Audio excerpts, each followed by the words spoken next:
Welcome to our deep dive into Thanksgiving. We're going to be exploring the real story behind this holiday. Going beyond that simple narrative of pilgrims and a bountiful harvest. And you might be surprised by what we uncover. Yeah, it's really fascinating how Thanksgiving has evolved over time. What began as this moment of survival for European settlers has transformed into this multi-billion-dollar cultural phenomenon. That's right. And, that transformation is a big part of why we're doing this deep dive. Yeah, Because let's be honest, the Thanksgiving story most of us grew up with is a bit sanitized. exactly. The image of pilgrims and Native Americans sharing a peaceful feast tends to overshadow the complex historical realities. For starters, that first Thanksgiving likely involved a lot of shellfish and wild game, but definitely no pumpkin pie. More importantly, it was primarily focused on the survival of these European colonists. So no pumpkin pie. I guess that's a far cry from the elaborate spreads we see today. But it's not just about the food, right? This evolution from a simple gathering to this massive commercial holiday, it raises some important questions. Yeah, you've hit the nail on the head. This deep dive is about exploring those questions. What does it mean that Thanksgiving has become so deeply intertwined with consumerism?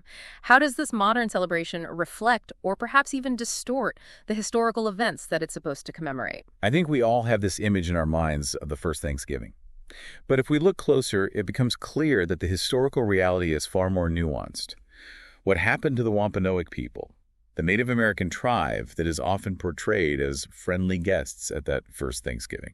Their story is a tragic one. While the traditional Thanksgiving narrative often focuses on cooperation, the reality is that the Wampanoag, along with countless other Native American tribes, were decimated by European diseases and subjected to violence and displacement.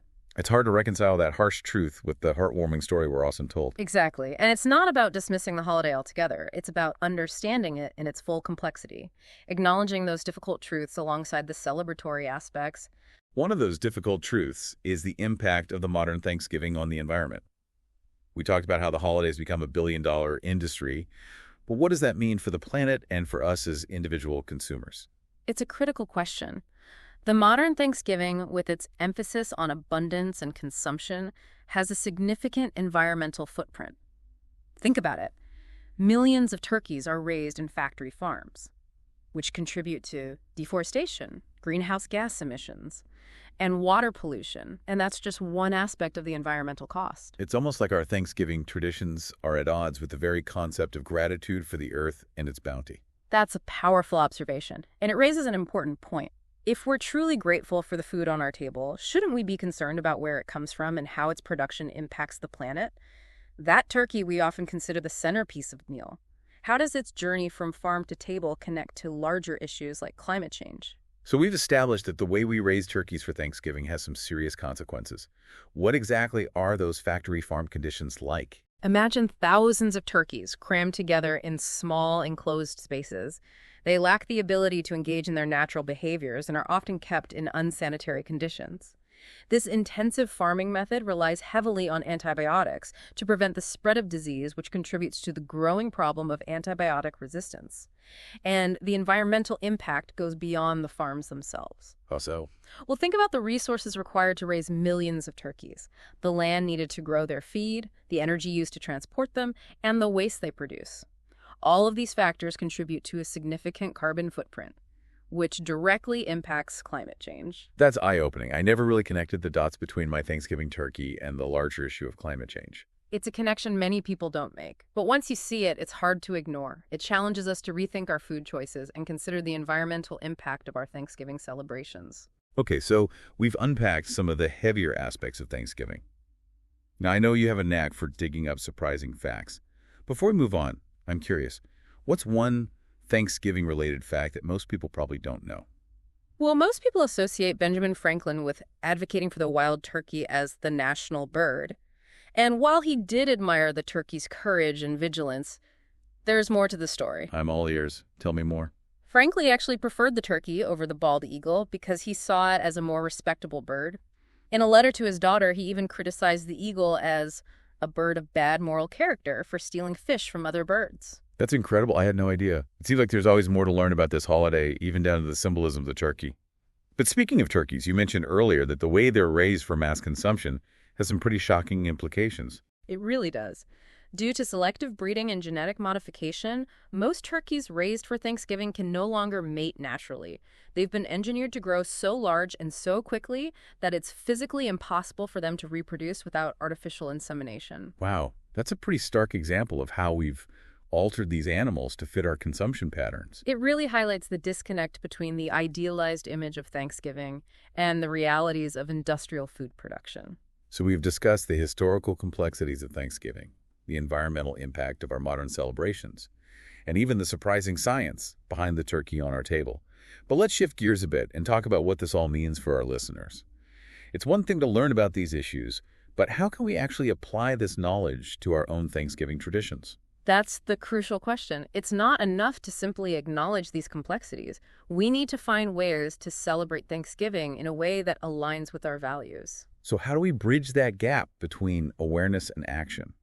How can we make our Thanksgiving celebrations more mindful and meaningful? There are many approaches, and it starts with a simple shift in perspective.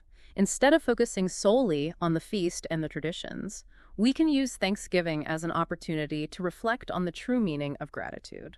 I love that idea. It's about moving beyond the material aspects of the holiday and tapping into a deeper sense of appreciation. Exactly. And that appreciation can extend beyond our immediate circle of family and friends to encompass a wider sense of gratitude for the earth, for the farmers who grow our food, and for the diverse cultures that have shaped our understanding of this holiday. It sounds like you're suggesting we expand our definition of gratitude to include a sense of responsibility and interconnectedness. Precisely. True gratitude recognizes that we are part of a larger web of life, and our actions have consequences that extend beyond ourselves. So how can we translate that understanding into tangible actions during Thanksgiving? Well, for starters, we can be more conscious of our food choices. We've talked about the impact of factory farming, so perhaps exploring plant-based alternatives for some of our Thanksgiving dishes is a good place to start. That's a great suggestion. Plant-based options are not only delicious and nutritious, but they also have a significantly lower environmental impact than traditional meat-heavy meals. And it doesn't have to be all or nothing. Even incorporating a few plant-based dishes into your Thanksgiving spread can make a difference. Absolutely. It's about making mindful choices that align with our values. And those choices can extend beyond the food itself. What else can we do to make our Thanksgiving celebrations more sustainable? We can be mindful of food waste, which is a huge problem during Thanksgiving. Planning our meals carefully, using leftovers creatively, and composting food scraps are all simple steps that can have a positive impact. Those are all practical steps anyone can take. And I imagine being mindful of our consumption habits could also extend to other aspects of the holiday, like decorations and gifts. You're absolutely right. Instead of buying new decorations every year, we can reuse old ones, get creative with natural materials, or even skip the decorations altogether and focus on creating a warm and inviting atmosphere through simple touches like candles and music. I like that idea. It's about shifting our focus from material possessions to experiences and connections. And what about gifts? Black Friday is practically synonymous with Thanksgiving these days. It's become this frenzy of consumerism that often overshadows the true spirit of the holiday. Instead of getting caught up in the pressure to buy the latest gadgets and deals, we can opt for more meaningful gifts. What are some examples of more mindful gifts? Handmade gifts, experiences like concert tickets or museum passes, donations to charities in loved ones' names, or even just spending quality time together are all great alternatives to material goods. It's about redefining what it means to give and receive during the holiday season. And it sounds like you're suggesting that this redefinition can also apply to the way we think about and engage with the history of Thanksgiving. Exactly. Instead of perpetuating the sanitized version of the story, we can use this holiday as an opportunity to learn about the real history of Thanksgiving, including the perspectives and experiences of Native American communities. That's a powerful way to reclaim the meaning of the holiday and honor the Indigenous people whose land we live on.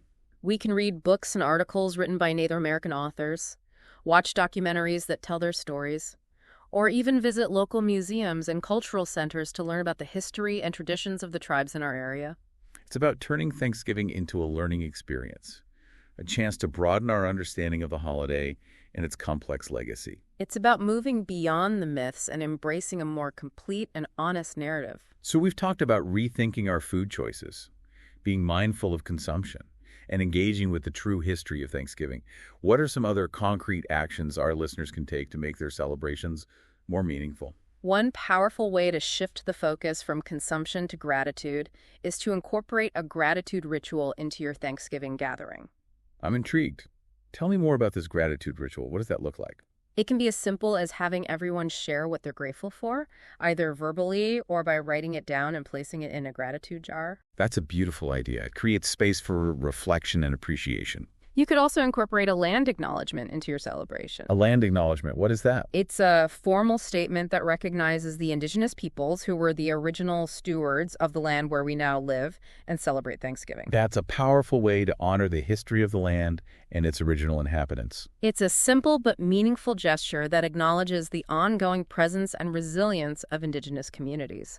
You can find examples of land acknowledgements online, and it's a great opportunity to do some research and learn about the specific tribes who lived in your area. These are all fantastic ideas for making Thanksgiving more meaningful. And it sounds like these practices can extend beyond the holiday itself. Absolutely. The spirit of gratitude and mindful living shouldn't be confined to one day a year. We can carry these values with us throughout the year, making conscious choices that reflect our appreciation for the earth, our communities, and all that we have. So as we move into the final part of our deep dive, let's explore how we can continue to cultivate that spirit of gratitude and make it a part of our everyday lives, not just a once-a-year tradition. It's true, traditions hold a special place in our hearts, but I think it's helpful to remember that traditions themselves are constantly evolving. They adapt and change over time. So instead of viewing this as a complete overhaul, maybe it's more about adding new layers of meaning to your existing celebration. I like that. It's not about erasing tradition, but rather evolving it. What are some simple ways listeners can begin to weave these new perspectives into their Thanksgiving gatherings? Well, think about some of the symbolic elements of the holiday. We often place a lot of emphasis on the turkey as the centerpiece of the meal. But what if we reframed that symbol? Okay, I'm curious, how do you reframe a turkey? Instead of simply viewing it as the star of the show, we can use it as a starting point for conversation. Before carving the turkey, you could take a moment to acknowledge the life of the bird and discuss where your food comes from. That's interesting. It shifts the focus from simply consuming to really appreciating the source of the food on our tables. Exactly. And that opens the door to a broader conversation about our food system, the environmental impact of our choices, and the importance of supporting sustainable practices. It sounds like you're suggesting we use the traditional elements of Thanksgiving as springboards for deeper conversations. Precisely. And that can extend to the historical narrative as well. Instead of perpetuating a simplified and often inaccurate story, why not use the meal as an opportunity to learn and share the true history of the holiday? So instead of avoiding the complexities, we lean into them. Yes. It could be as simple as taking a few minutes to read a passage from a book or an article that offers a Native American perspective on Thanksgiving, or sharing a story about the indigenous people who originally inhabited the land where you live. I love that idea. It's about acknowledging the full context of the holiday, both the celebratory and the challenging aspects. It transforms Thanksgiving from a passive tradition into an active engagement with history and gratitude.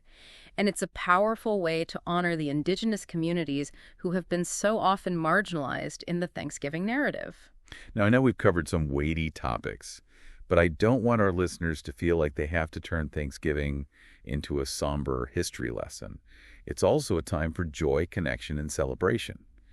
How do we balance those lighter elements with this new awareness? It's a great point. It doesn't have to be all serious reflection.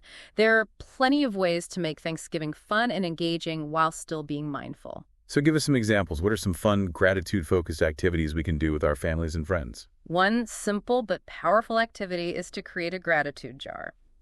Everyone can write down what they're thankful for on slips of paper and drop them in the jar. You can read them aloud during dinner or save them to reflect on later. That's a beautiful tradition. Right. And it's something that can be enjoyed by people of all ages. You could also incorporate activities that connect you to the natural world. Go for a nature walk before the feast. Create a Thanksgiving-themed nature scavenger hunt for the kids. Or even just spend some time observing the beauty of the fall foliage. Those are great ideas. It's a reminder to appreciate the simple gifts of nature, especially during this time of year. And don't underestimate the power of music. Create a playlist of songs that evoke feelings of gratitude and togetherness. Music can set the tone for the entire celebration. It's all about being intentional, creating an atmosphere where every element, from the food to the conversation to the activities, reflect the values of gratitude, connection, and respect for the land. Exactly. It's about weaving those values into the fabric of the holiday, making them an integral part of the celebration. So as we wrap up this deep dive into Thanksgiving, I want to leave our listeners with one final thought. Thanksgiving is more than just a holiday. It's an opportunity. An opportunity for what? An opportunity to reconnect with the true meaning of gratitude, to honor the land and its history, to make conscious choices that align with our values. It's an opportunity to reimagine Thanksgiving and make it a celebration that truly nourishes our hearts and minds. And who knows? Maybe by embracing this new vision of Thanksgiving, we can create ripples of positive change that extend far beyond the holiday itself. That's a beautiful thought to end on. Thanks for joining us on this Thanksgiving deep dive. We hope you've gained some new insights and inspiration for your own celebrations. Happy Thanksgiving, everyone. Happy Thanksgiving.